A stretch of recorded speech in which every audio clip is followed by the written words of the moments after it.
Alô? Alô, Dona Teresa? Sim? É ela? Quem Dona é? Teresa, aqui é a Irene, amiga da Kinika. A gente não sabe onde ela tá. Como assim? Vocês estão aonde? A gente tá no Hotel Crowne Plaza. O que aconteceu? A gente tava voltando pra casa, mas ela esqueceu o celular e a chave dentro do quarto. E quando a gente voltou... Quarto? O que vocês foram fazer no hotel essa hora da madrugada? Tinha uma festa que a gente foi convidada. Deus! Faz o seguinte, fica aí que eu estou indo pra aí agora. O caso de hoje aconteceu agora em 2017 nos Estados Unidos e ele é marcado pelas inúmeras controvérsias causadas pelas especulações lançadas na internet. Parte das evidências desse caso eram vídeos que pessoas estavam postando nas suas redes sociais, vídeos esses que foram apagados logo depois de publicados. Isso acabou causando muita confusão. Eu vou apresentar para vocês o caso de Kinika Jenks, uma garota que desapareceu depois de sair de uma festa no meio da madrugada, mas que em menos de 24 horas ela foi encontrada sem vida dentro do próprio hotel em que a festa acontecia. Se você for novo aqui no canal, já se inscreva, ative o sino para receber notificação sempre que um novo caso for lançado, deixa o seu like, deixa seu comentário. Vocês sabem que é meio chato sempre estar pedindo isso para vocês, mas é a única forma que a plataforma entende que os vídeos que eu trago para vocês são bacanas e assim ela consegue propagar o meu canal para mais pessoas. E o último recado, esse é mais um roteiro adaptado do podcast Café, Crime e Chocolate, da Tatiana Daniel, e eu quero ressaltar que esse podcast é um dos 5 mais escutados no Brasil. Eu sou meio suspeito de falar que o podcast dela é muito bom, eu e a Tati trabalhamos juntos em outros projetos, então se você quiser conhecer também o trabalho dela, é só ver aqui na descrição o link do podcast. Recados dados, vamos pro caso de hoje.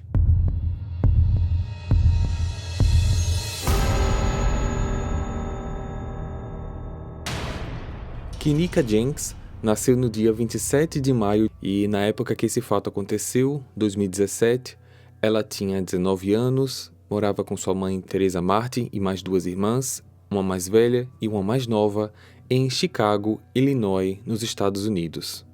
Não existem muitas informações da Kinika sobre a sua infância e adolescência.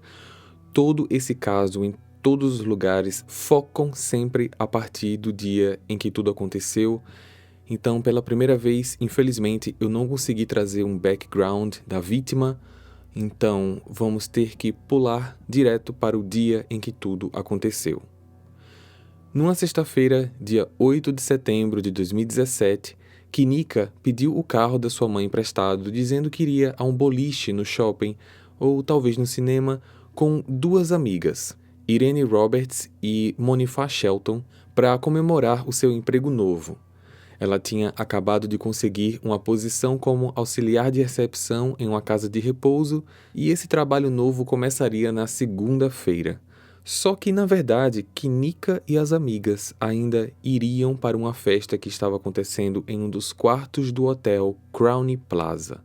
Reservar um quarto de hotel para se hospedar e acabar convidando mais pessoas para ouvir música, dançar e beber não é algo permitido, mas acaba acontecendo com bastante frequência. Mesmo sabendo das chances disso acabar em prejuízo, desgaste e, quando não em boletim de ocorrência, adolescentes sempre acabam preferindo correr esse risco. A festa que Kinika e as suas amigas foram estava acontecendo no quarto 926 e, o que as investigações indicam, essa festa chegou a ter 30 pessoas. Além disso, parece que antes das meninas chegarem no local, elas teriam encontrado alguns contatos para comprar bebidas e drogas. As 3 foram vistas entrando no hotel, não pela porta principal, mas pela porta alternativa, perto de 1h15 da manhã já do sábado.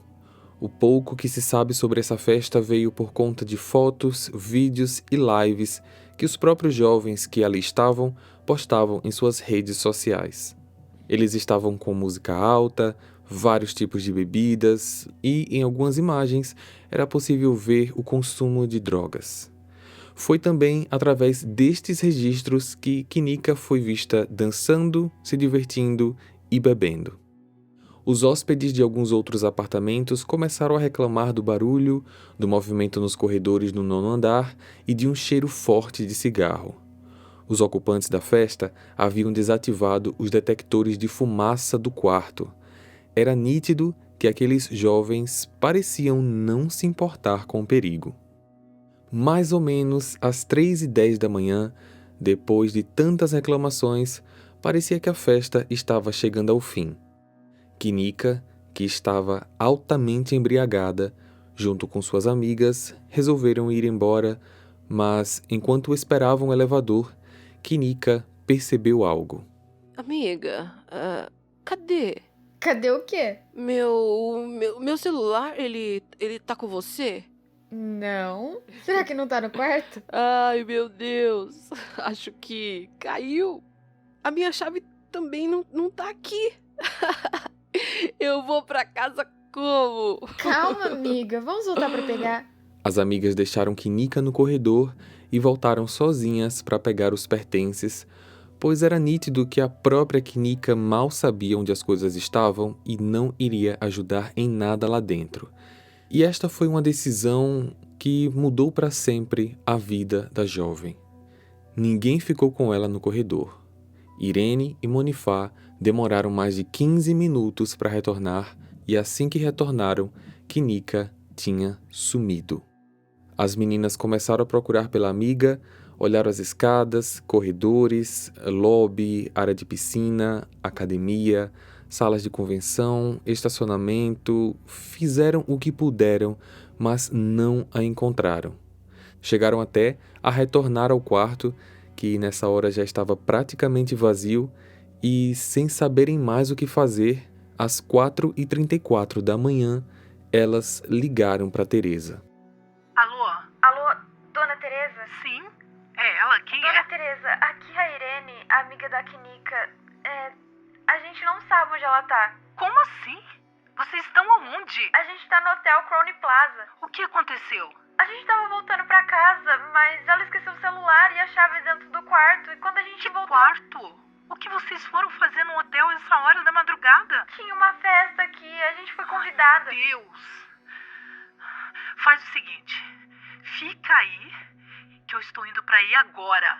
Imaginem a situação, porque Teresa tinha acabado de passar por uma cirurgia de retirada das mamas devido a um câncer e, por conta disso, ela ainda estava de cama.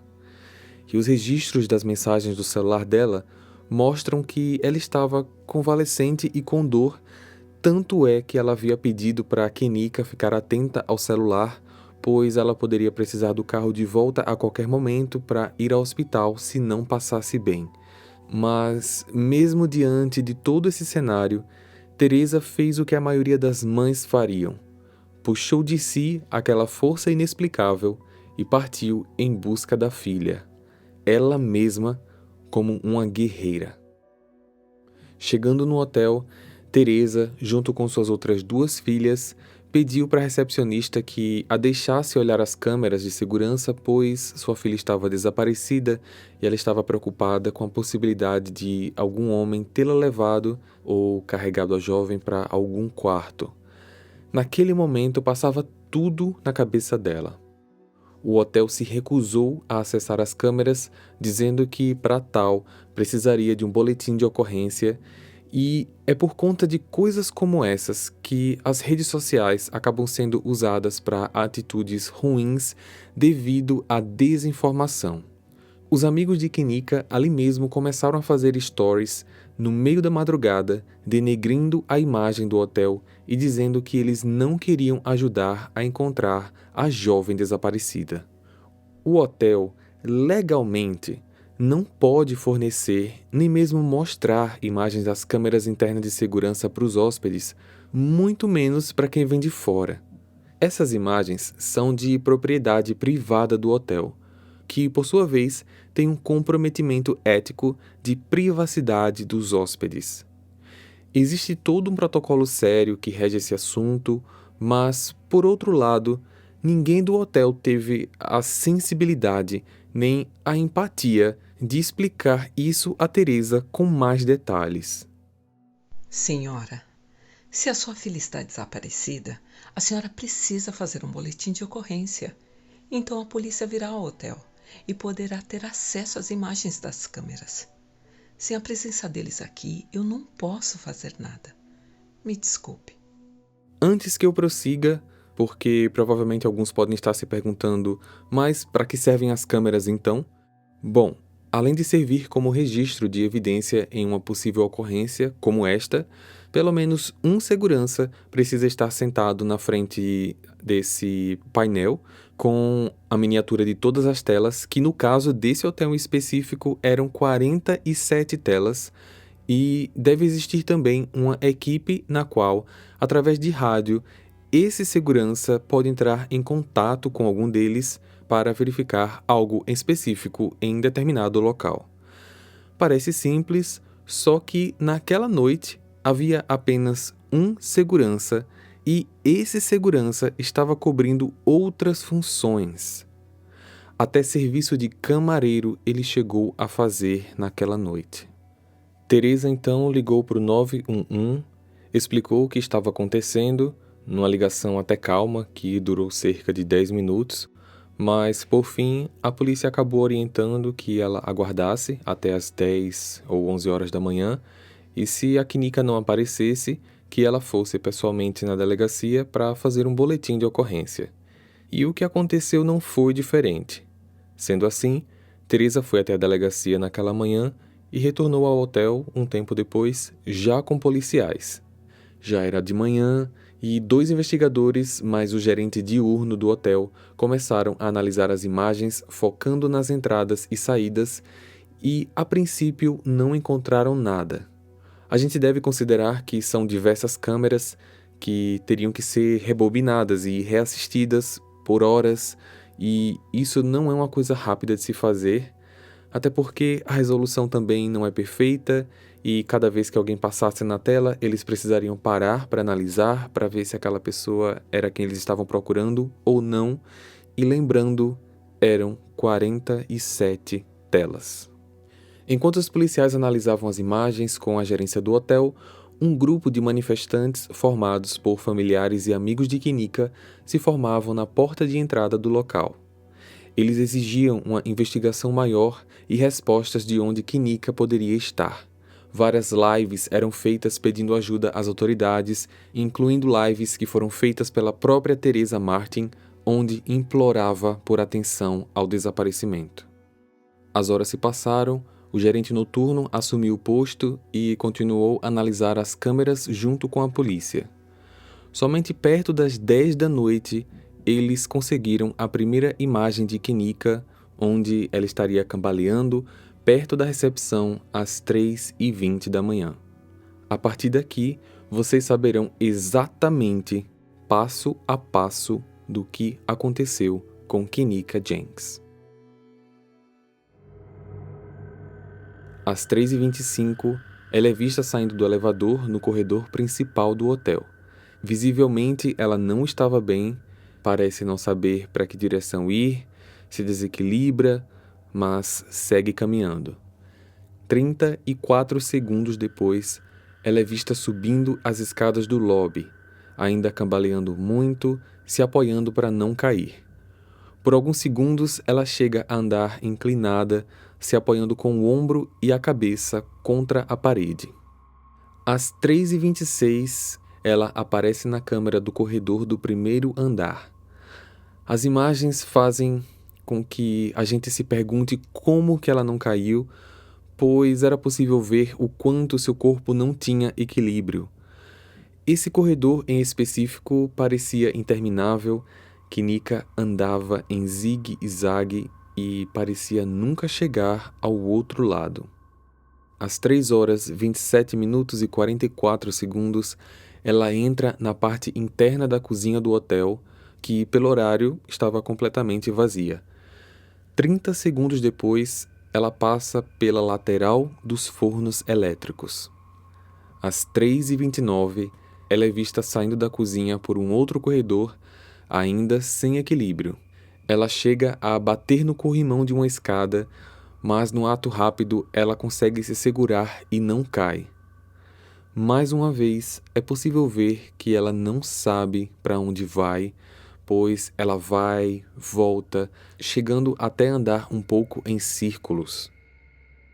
Às 3h29 e 48 segundos, essa mesma câmera a captura retornando para o corredor em que ela saiu, mas ela entra imediatamente na primeira porta do lado, saindo do local 48 segundos depois.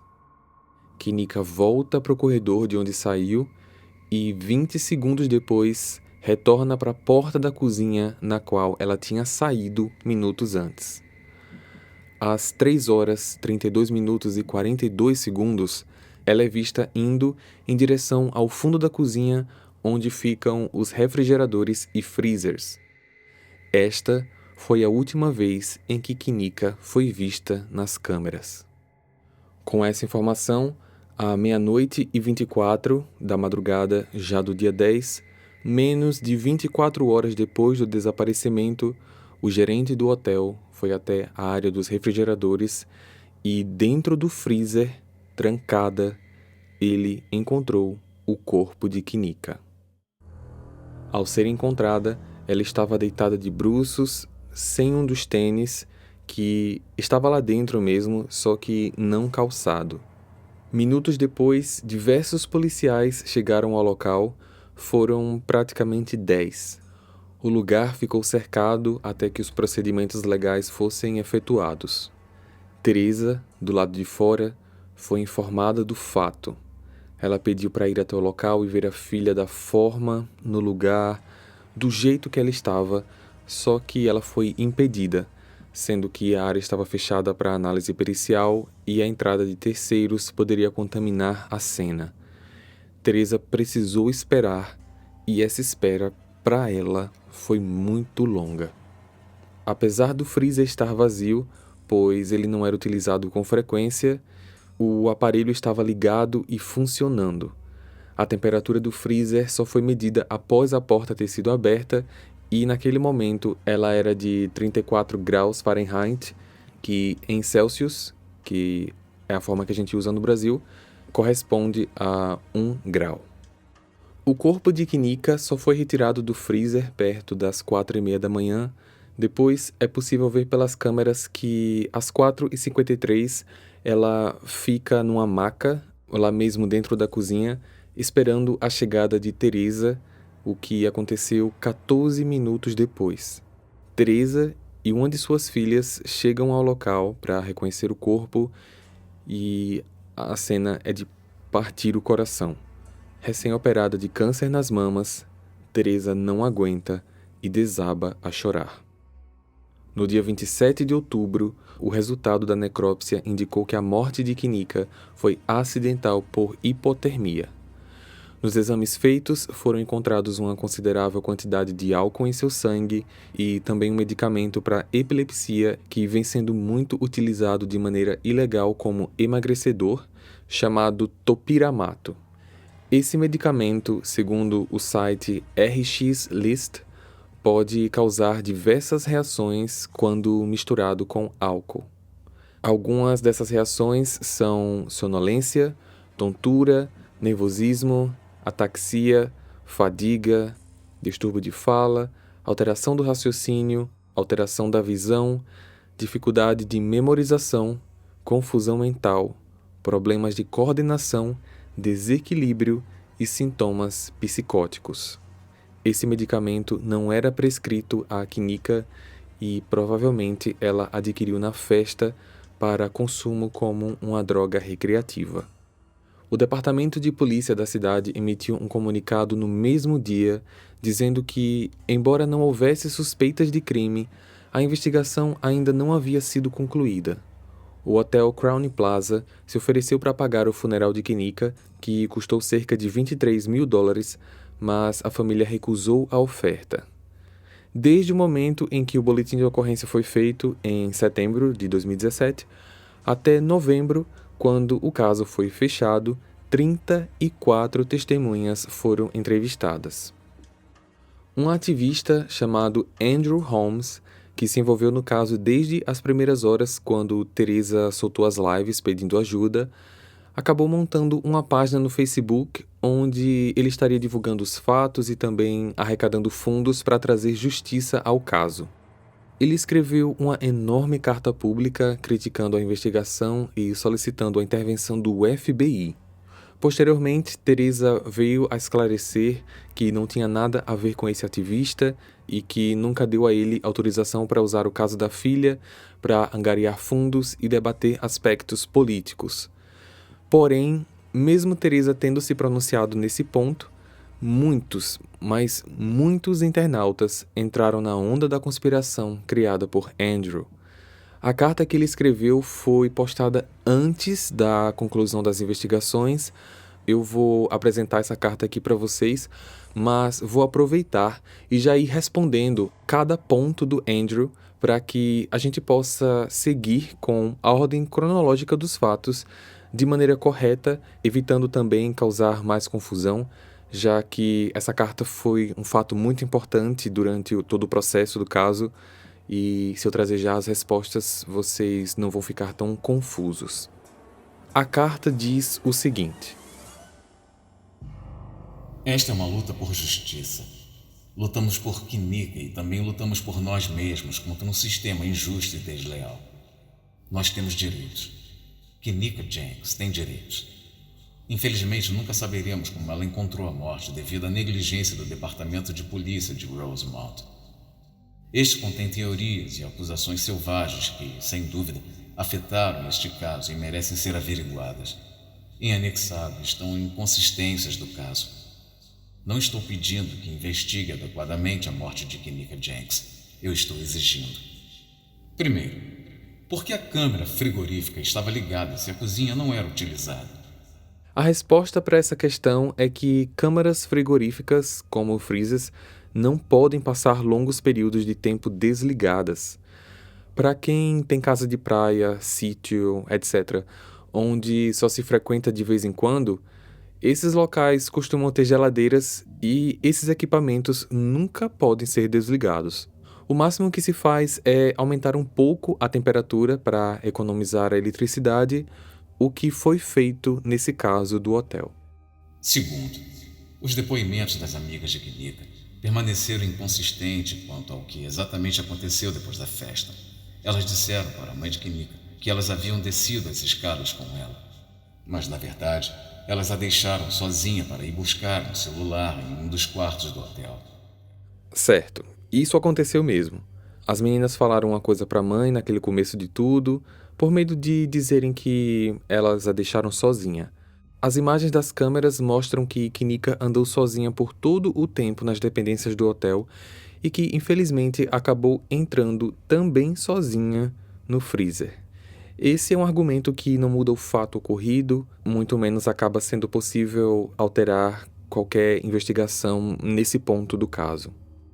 Terceiro, as filmagens e todos os outros documentos referentes ao caso Kinika foram divulgados ao público no dia 20 de outubro de 2017.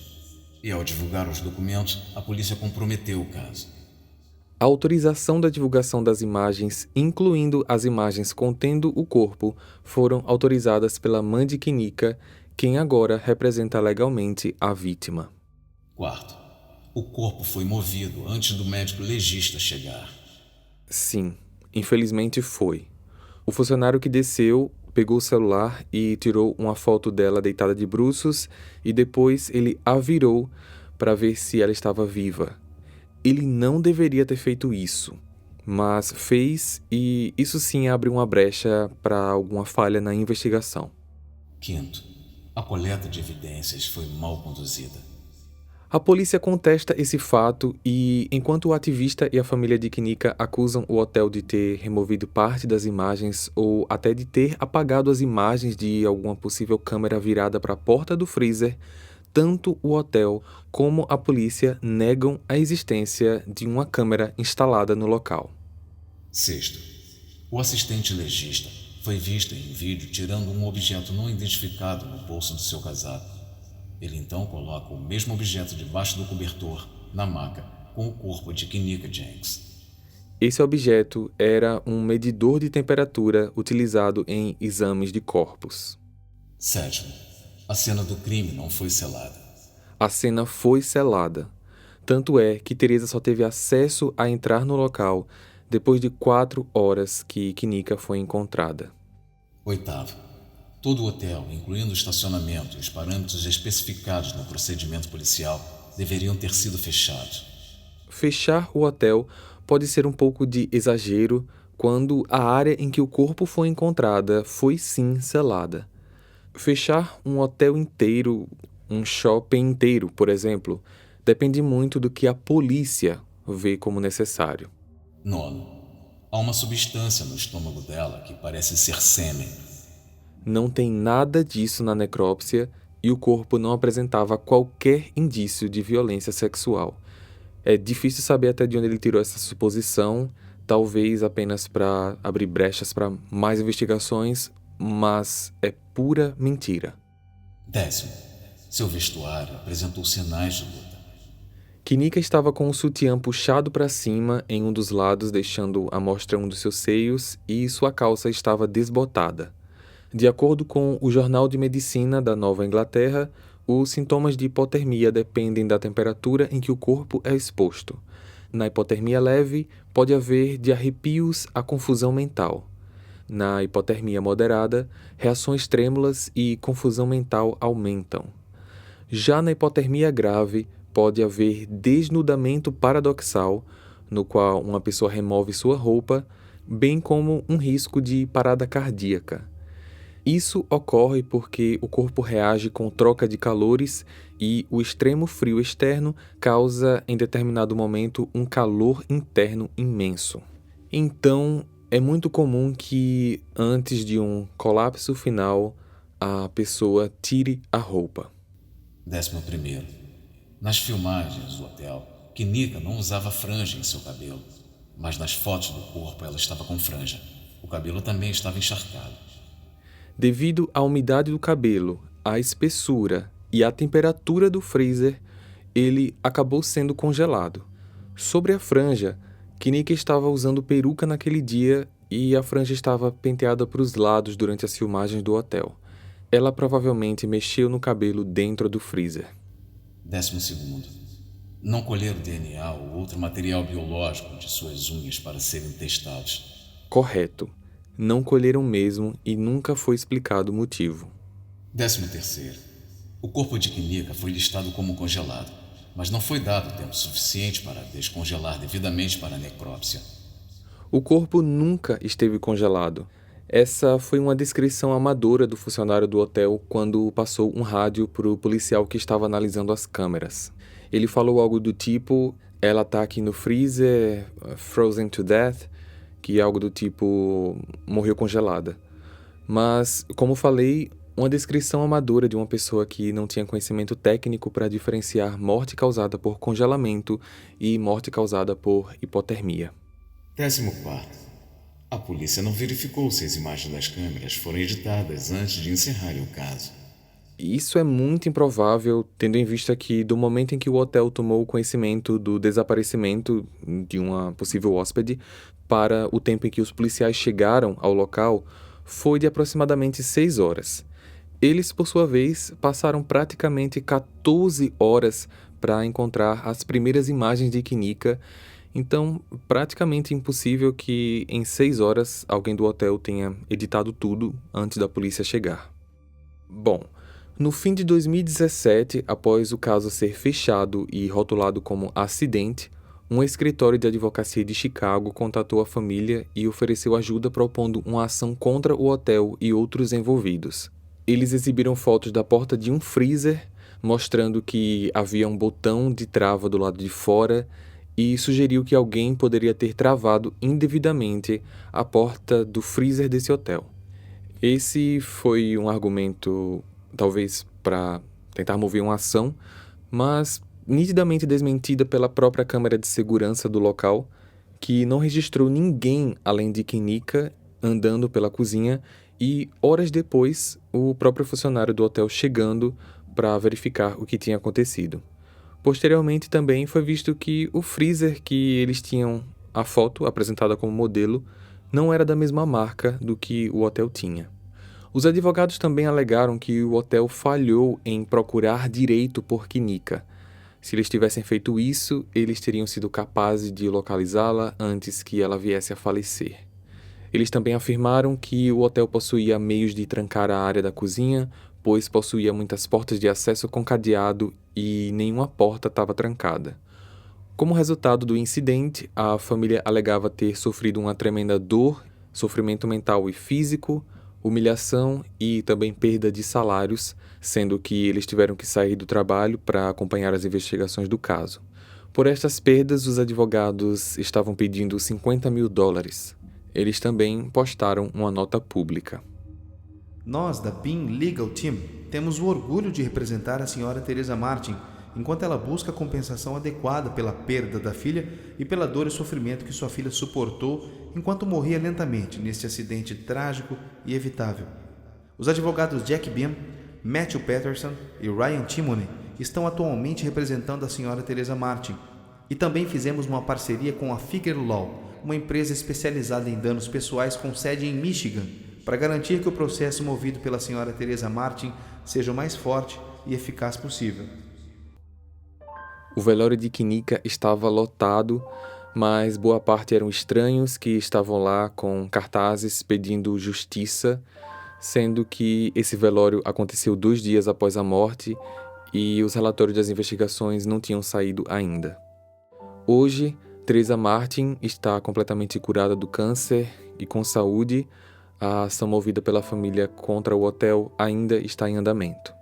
Apesar de Kinika não ter dito à mãe onde iria naquela noite, ela agiu como muitos adolescentes na idade dela agem. Na festa, que acontecia em local indevido, de forma proibida, ela passou da conta. As amigas poderiam estar de olho nela, mas não fizeram. A vigilância do hotel falha. Tudo foi um conjunto de decisões erradas que afetaram única e exclusivamente Kinika. Kinika Jenkins, uma garota linda que perdeu a chance de vivenciar muitas experiências maravilhosas na vida, apesar da maneira triste que tudo isso aconteceu, acaba fazendo com que esse caso, no mínimo, sirva de exemplo e alerta para muitas outras pessoas.